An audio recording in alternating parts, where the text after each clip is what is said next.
patience, and we apologize for our tardiness. We have come here today to speak out on behalf of this beautiful African-American mother and this beautiful African-American family and sister who was absolutely the victims of an absolute outrageous police attack. The Harris County Sheriff's deputies had no justifiable reason whatsoever to shoot into that apartment like they did, solely because they believed this sister was a burglar breaking into her own apartment. She lives here. She's a resident of here. She was not breaking any laws. She broke into her own apartment because she was locked out. And when they came, they never gave them a chance whatsoever to explain the situation, to explain what was taking place or what was happening. They automatically came up unidentifying themselves and shooting, and then after they shot, then they say Sheriff's Department. Why in the hell would you not identify yourself first? Why did you use your bullhorn? Why didn't you circle the complex from front to back and use your radio or your bullhorn and say, come out with your hands up and identify yourself? Why did you shoot first, then identify yourself?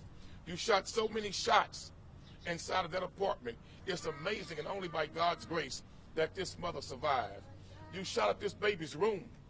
This baby's room has over 20 bullet holes in it. Over 20 bullet holes. Right around 27 bullet holes. How in the hell can you all call yourselves well-trained police officers when you didn't even follow proper protocol and procedure? All you had to do was secure the perimeter, identify yourself. They would have came out and explained to you, there's no break-in. We live here. And even after she explained to the police she lived here, this was her home, they threw her to the ground, handcuffed her in the rain, and put her in the backseat of a car for hours. And this poor sister, she shot up. They didn't call for paramedics. They left her in there for a while, then made a woman shot 7 times. Shot 7 times, walked all the way out that apartment. And you see on the video, she walked all the way down the stairs. A woman shot 7 times was made to walk out of there and all the way down the stairs, even after she told them, we live here. Even after she told them, this is my apartment. The sister, Ebony, was in there screaming for help. They still didn't call 911 because they didn't give a damn if she died or not. We're asking for an independent investigation. We want an outside agency from the FBI to investigate this shooting. We don't trust no Texas Rangers. We don't trust the Harris County Sheriff's detectives. None of that. We want an independent outside agency to step in and investigate this.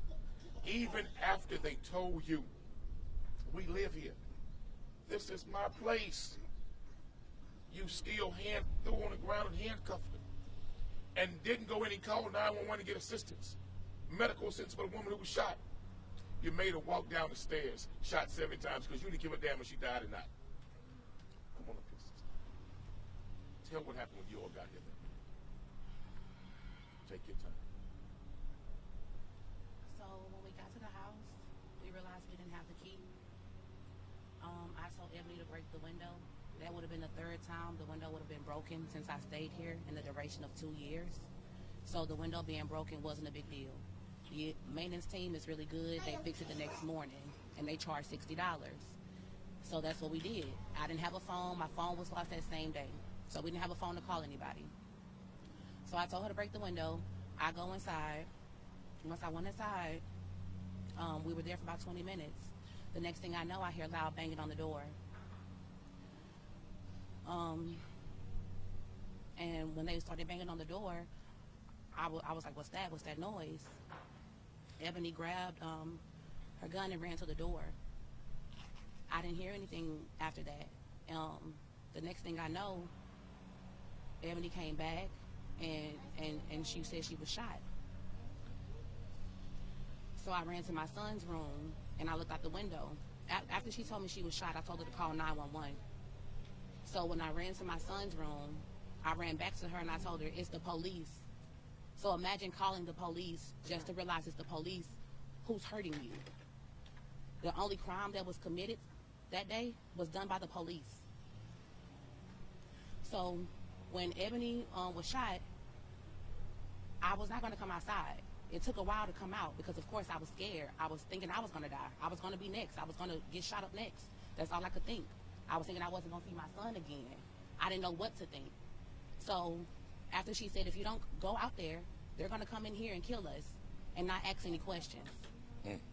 When she said that, that's when I knew I had no choice. I had to gather up every ounce of courage and strength that I had, and I had to head towards that door because my life and her life depended on it.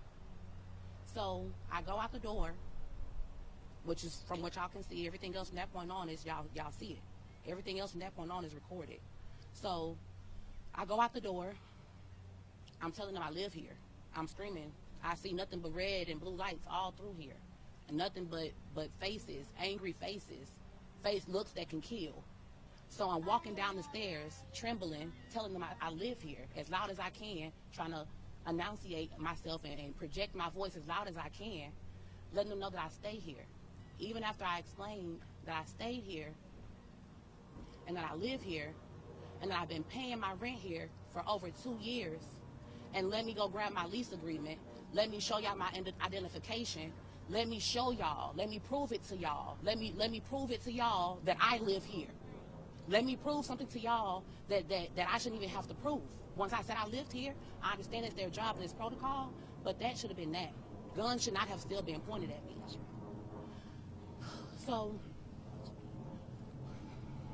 these were a bunch of reckless cowboys, because even after they knew she was a resident, their behavior never changed.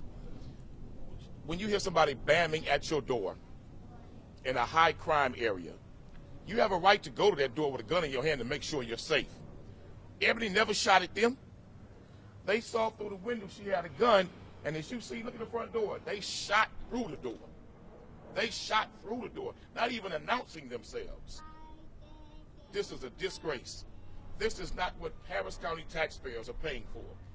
We in this county deserve better. We should be protected by law enforcement, not by a bunch of reckless cowboys just shooting all over the place. That many shots, and you were never even fired upon. You were never even shot at. That many shots, and you shot in a baby's room 27 times. Well, this is clearly an example of shoot first and ask questions later. And that's exactly what Harris County displayed.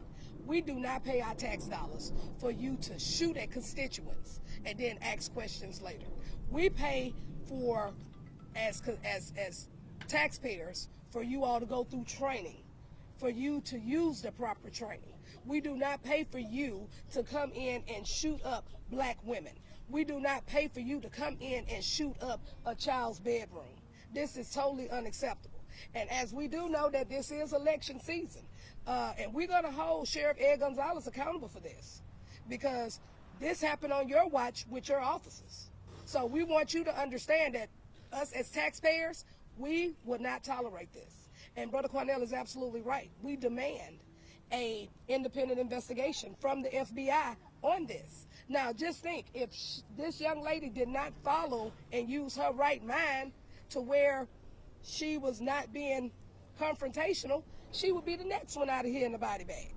And that is unacceptable. So Sheriff Ed Gonzalez, Harris County, we as taxpayers, we want accountability, because accountability breeds responsibility. And it's our responsibility as activists to support and stand in solidarity with this young lady and her family. And those officers that did that need to be suspended immediately pending an investigation. Thank you. We'll take any questions. Come on back up there. Well, just to make it clear, Ms. Ponce was armed, but no shot. She fired. Not a single shot was fired. And she didn't point the gun. According to her own words, she never pointed the gun.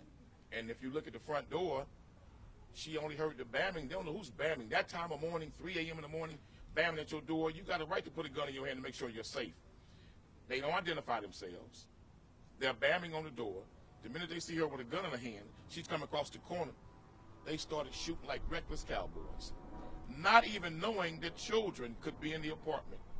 if other innocent human beings would be in the apartment, if there was a hostage situation and they needed to save somebody, if the residents were the victims of a home invasion, they just started shooting. This is madness. Any more questions?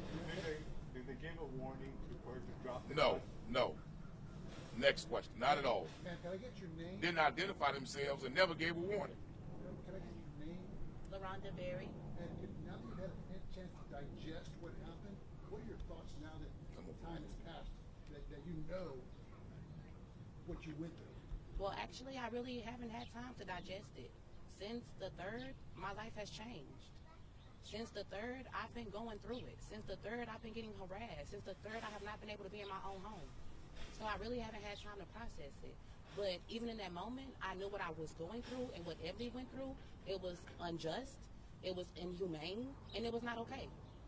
And that was what I could tell in that moment. And your child, how's the child? Luckily, my son wasn't there, because if my son was there, he would not be here with me. If Ebony's daughter was in there, she would not be here. And not only that, my house is the hangout spot for the kids in the neighborhood. My nephew lives with me. So anybody could have been in my home at that time. Not just her and I. Anybody could have been there. Is Ebony your sister? Or She's a friend. Oh, friend. She has lived with you for a while? Or? No, she doesn't live with me. She was just coming over to visit me. But this is my home. I'm the leaseholder. And you're the one who broke the window, or she broke the window? She broke the window. I'm the one that went through the window and let her in. Because Daddy had the key. Because we didn't have the key and no phone to call anybody. We're going to invite you in now to take a look at the inside of the apartment.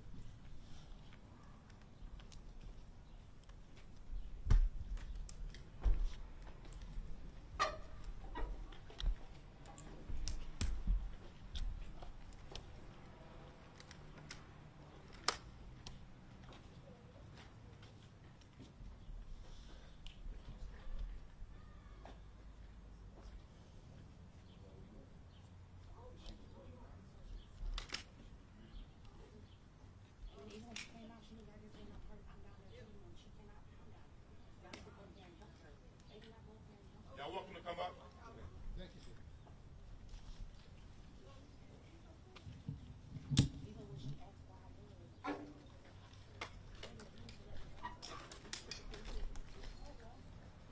Look at that shot.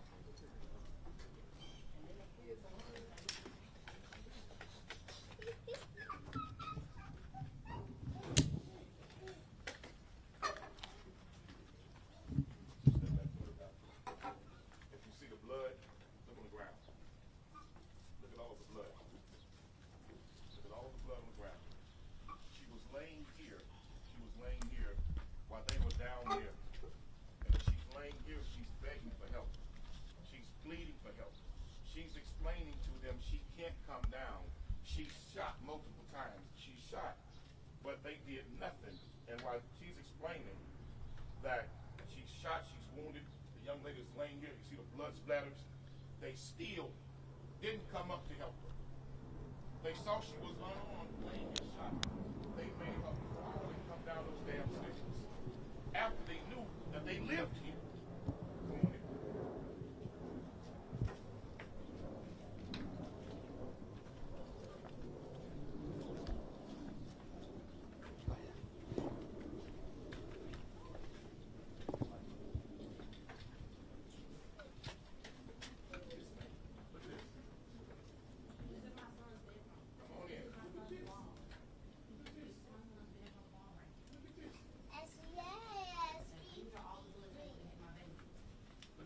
And they're at his height. They're at his level. They would have killed my baby. Look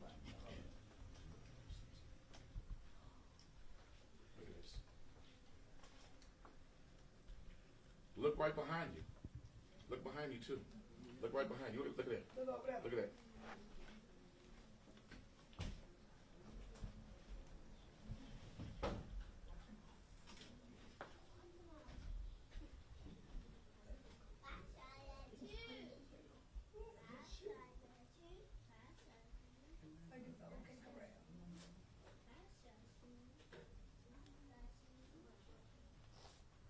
Is there any damage in this bedroom? Yes, come on in. Come on in.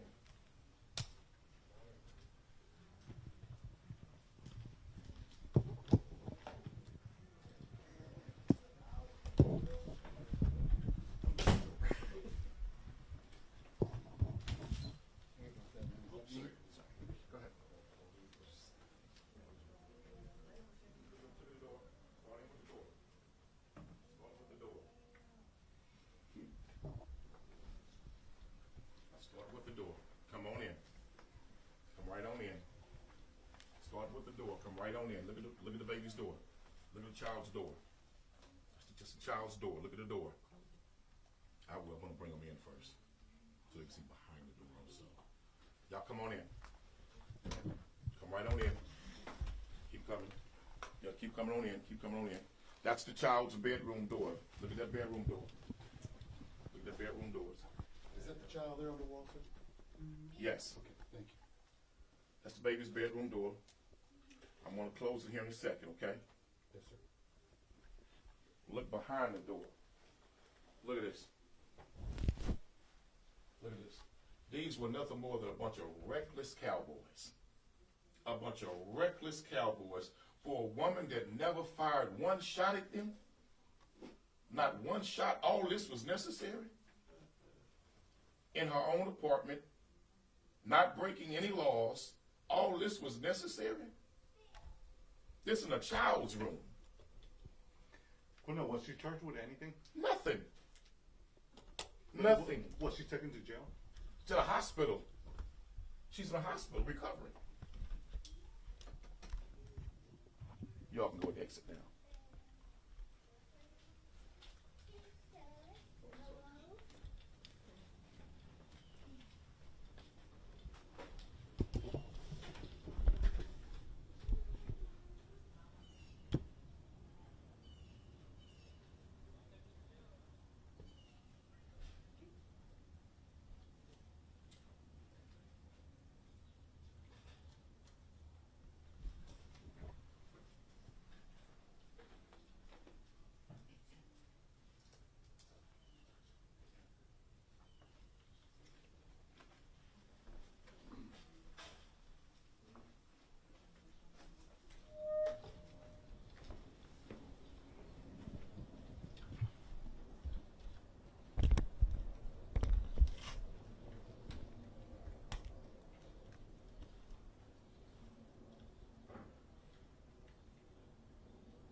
Go ahead.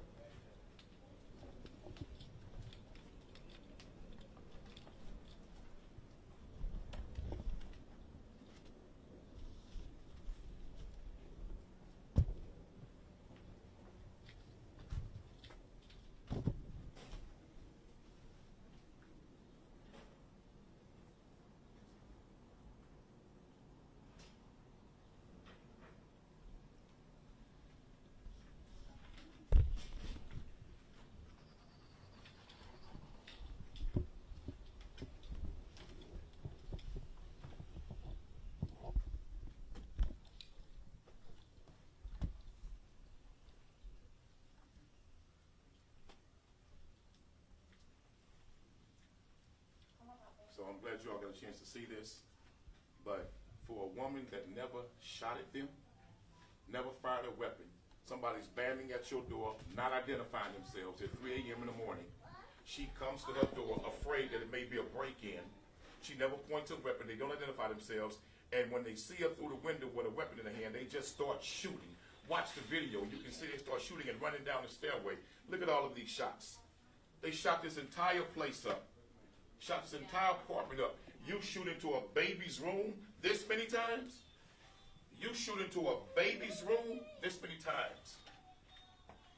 This was nothing more than a bunch of reckless cowboys having target practice. It looks like they came in to have target practice. There was no threat that legitimized and made it a legitimate reason to use this amount of excessive deadly force. This is a disgrace, it's a shame, and we demand justice, and we want an outside third-party agency to investigate this entire incident. Thank you. You all can exit now. Can you tell us which window was broken? Which one did they break? This one here? Right there, yes, the front. All right, thank you. Y'all can go with it.